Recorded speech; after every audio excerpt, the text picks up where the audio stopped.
ఈరోజు మనం మాట్లాడుకోబోయే విషయం మీ జీవితం మార్చే ఒక శక్తివంతమైన సత్యం. మనందరికీ తెలిసి ఏం చేయాలో కానీ చెయ్యం. లక్ష్యం ఉంది గాని డిసిప్లిన్ లేదు. ఈరోజు పాడ్కాస్ట్లో మన మెదడుని మన వైపు ఎలా తిప్పుకోవాలి ఈ టాపిక్ కోసం చాలా స్పష్టంగా తెలుసుకుందాం.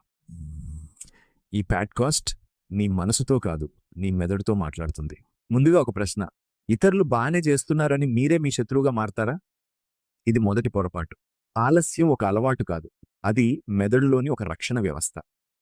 మన మెదడికి రెండు భాగాలున్నాయి: తక్షణ ఆనందం కోరే మెదడు, దీర్ఘకాల లక్ష్యం చూసే మెదడు. తక్షణ ఆనందం అంటే ఫోన్ స్క్రోల్, వీడియో, నిద్ర, సౌకర్యం.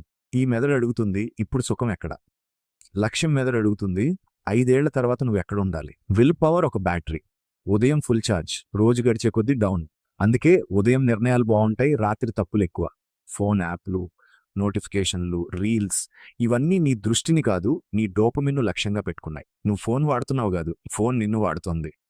ఫోన్ తీసేయడం కాదు, నిన్ను నువ్వు నిందించుకోవడం కాదు, పరిస్థితిని మార్చడం.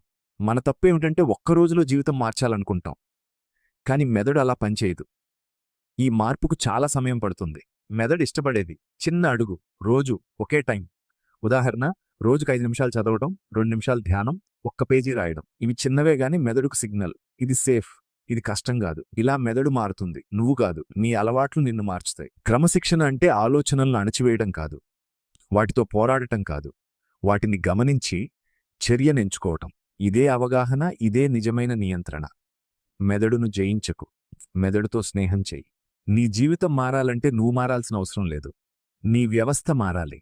నిన్ను నువ్వు తిట్టుకోవడం ఆపు, నిన్ను నువ్వు అర్థం చేసుకో.